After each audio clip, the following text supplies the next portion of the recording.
Hi, my name is Noina and I'm going to present about the project which is named But How Does It Impact Me? So in this project I will be describing the different importance of state and local policy um, to the citizens, and I will be giving the summary of different scenarios that I worked on, and after that I will give you a real world example of how state and local policy impact the citizens. So first, let's see the different importance of state and local policy to the population. As we have seen in the previous video, state and local government have the responsibility of planning and paying for roads.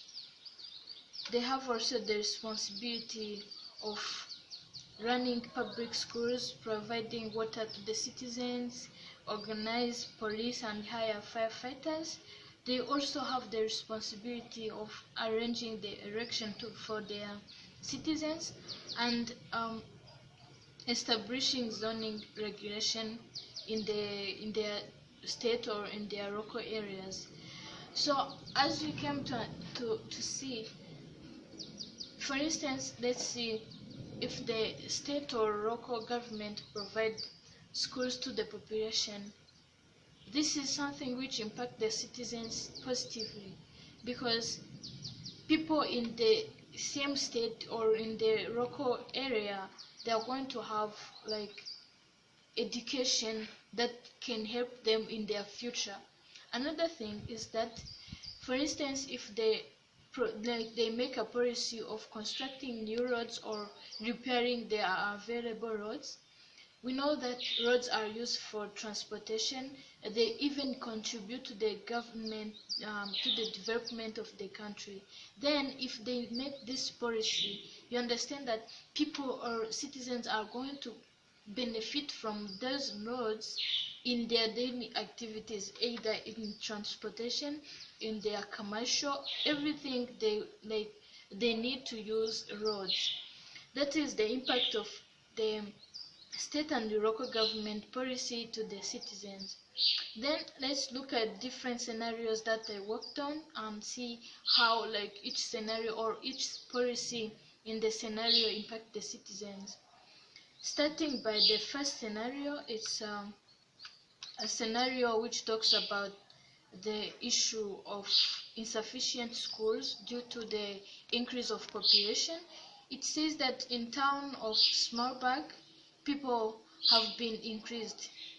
Before they were allowed, the people who were having the age to attend schools were allowed to attend mid-city public school, but then as the years passed, people of Smallbag town increased. So this limited mid-city school, because the ability the student they were able to accommodate has exceeded the population of Smallbag.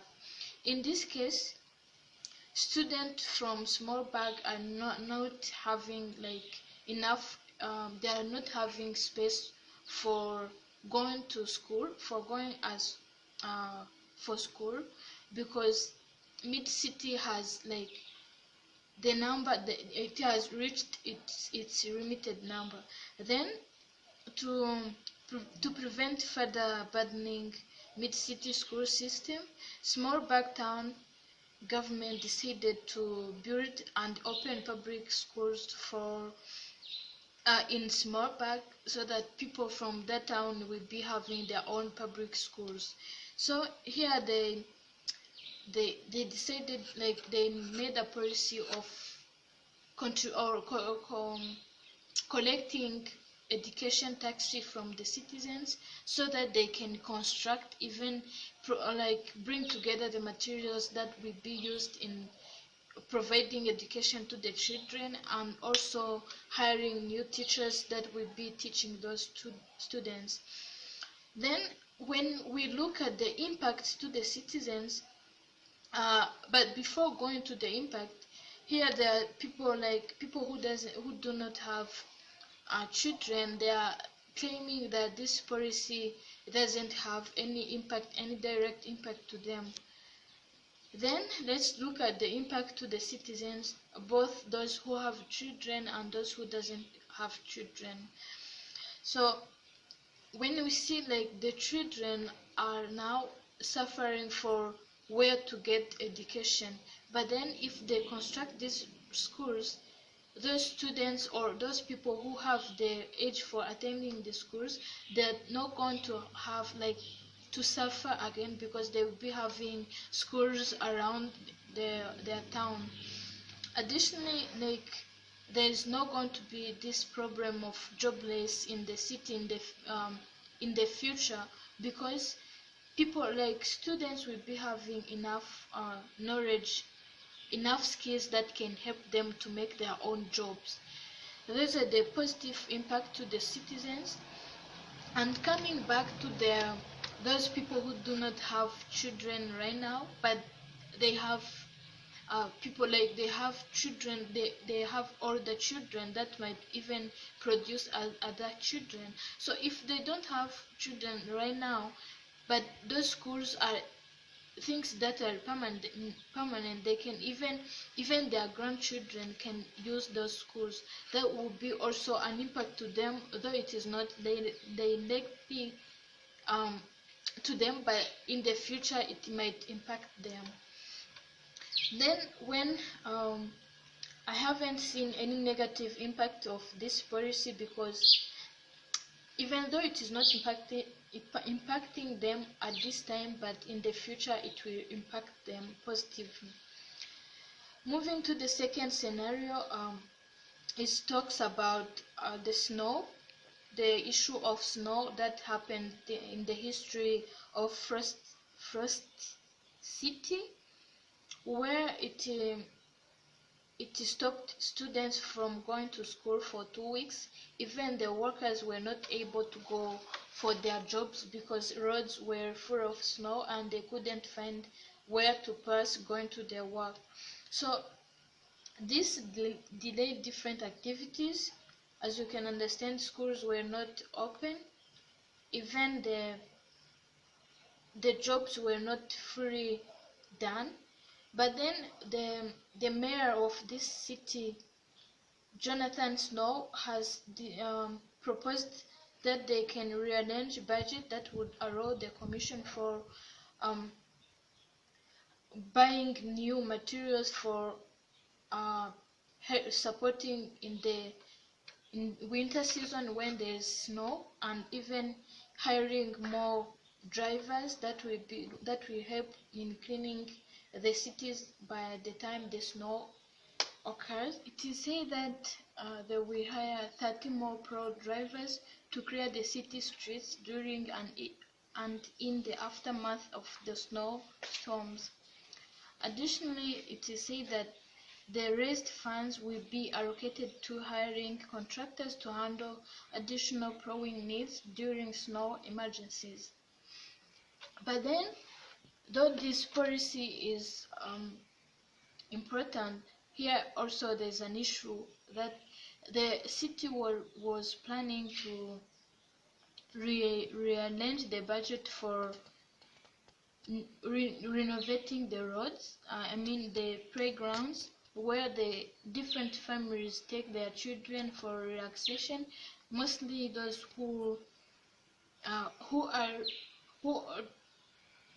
have low income, like those low income families. They were taking their children those playgrounds, and they were planning to renovate them by adding, like repairing them by buying new equipment, because the ones they were using were like becoming old.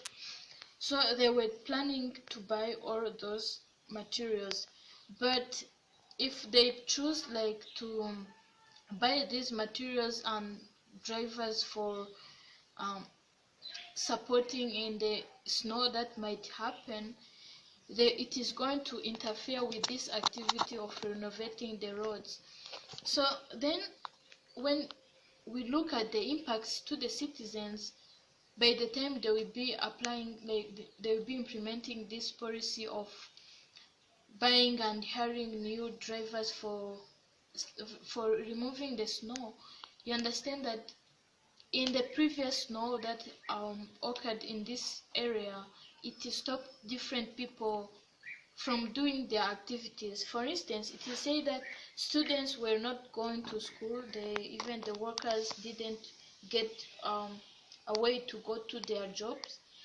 But if this happens, that there are enough materials to to to use in the removing the snow, if there are enough people to clean the roads, people are not going to stay for 2 weeks waiting for the snow to be removed in the roads, because people like those people will the roads will be clean and people will be having a way to pass in, going to their jobs. Even the students will be having enough, like they'll be having spaces, like roads to pass in, going to school.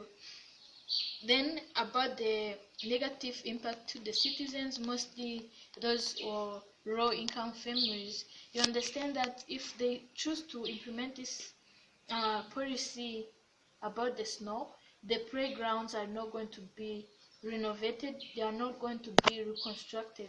So it is going to impact those low income families negatively, because in that year they are not going to access the playgrounds. Even the materials they are going, like, they will be impacted. Those materials are not going to be bought.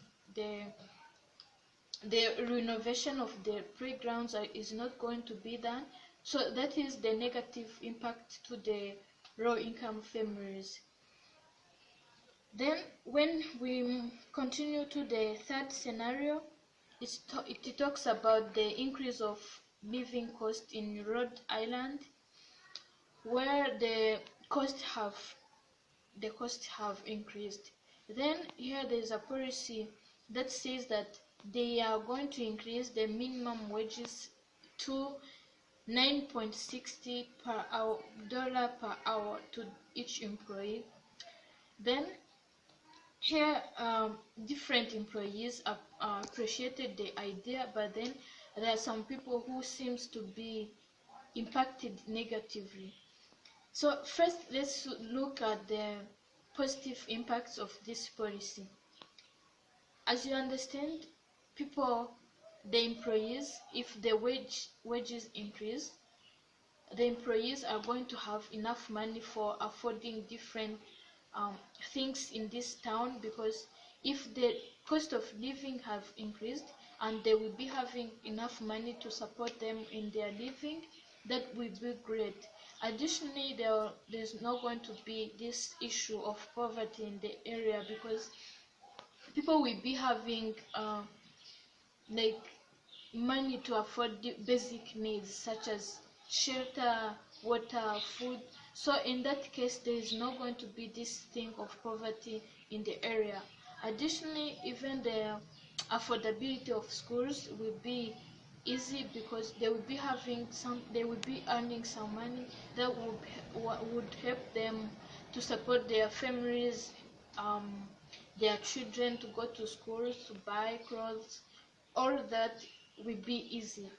But when you look at the negative impact to the citizens, mostly business owners, it was said that they were claiming that if their wages increased, it is going to be hard for them to hire many employees, because they can even be unable to afford the amount of money. If for instance they were using 50 employees, they are going to be forced to reduce them to 25, so that they can be able to pay them.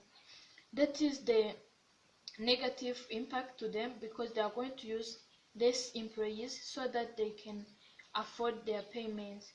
Another thing is that the productivity of the business is going to be low, because if 50 employees, they don't produce the same quantity as 25 employees. That was an example. So the productivity is going to be reduced. The fourth scenario, which is the last one, says that in recent years, summertime traffic along NH101 has been so busy with beachgoers that Locals have been forced to sit for hours in traffic just to get to work, or just going to work. So this made the leaders of New Hampshire to think of passing a policy of expanding the lanes, because there were two which were the two are available, but it is seen that they are not enough because there's this issue of traffic. Then they want to expand them to from 2 to 4, so that people can have enough space for driving when going to work or different activities, but without having this traffic issue. So they passed the registration to expand the route from 2 lanes highway to 4-lane highway, and to increase the speed limit from 60 to 70 meter per hour. So this will mean that months to years of construction along several miles of highway. So many residents of the Seacoast region have praised the idea, but several citizens from towns along the highway have expressed the opposition because they feel like this time is going to be too long to be the construction to be done.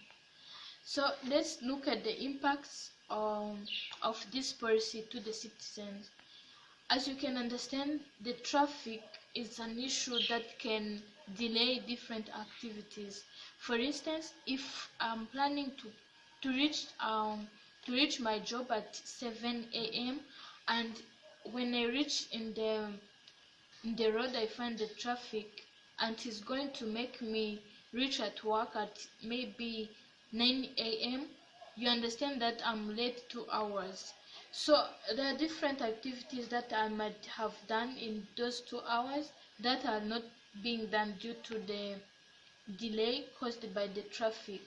But then if they increase the lanes from 2 to 4, you understand that there will be like an increase, there will be space, the traffic is going to be reduced. So the impact is that people are going to keep to work on their activities as they have to be, and the productivity is going to be increased because there's no going this thing of wasting the time standing or sitting there waiting in the traffic, waiting for getting where to pass going to work. This thing is going to be reduced and people, they are going to be productive. The other thing is that, for instance, the students are going to reach their schools on time. There's not going to be different problems caused by the lateness. That is also the positive impact to the population. But when we look at the negative impact, we have seen that this construction is going to take too long time, and you understand that there are people who used to go to the beach, and by the time they will be constructing the roads, the roads are going to be closed. They are available, and those 2 ones are going to be closed, waiting, like people are not going to be accessing those roads. So this will impact the people negatively, because those who were planning to go to the beach, they are not going to find a way to go there. So you understand that they are going to wait for the time the construction is going to be done so that they can go to the beach. That is the positive, the negative impact of the policy. Then let's come back to the real world example of what happened in my local area. I have an example where there was an issue of insufficient schools, 9 years basic education, and there was no other way other than involving the population in that activity. So they proposed that each and every family had to contribute 1,000 Rwandan francs so that they can put together all that money so that they can construct new rooms and buy materials, even hiring new teachers for teaching those people, those students. So this impacted the citizens positively because everyone who had the requirements for attending the school, mostly those who finished the primary primary six, they were allowed to attend those schools, and the number of students increased. So people who had the ability to um like it was like every student who had the all the requirements were allowed to attend those schools, even like the level um the number of people retained people in the location increased because many students were able to to get education from those schools, and that was a positive impact of that policy because people were having they got new skills from those schools, and I hope that was a great idea, a great policy. So thank you so much. That this is the end of my video, and I hope to meet you next time.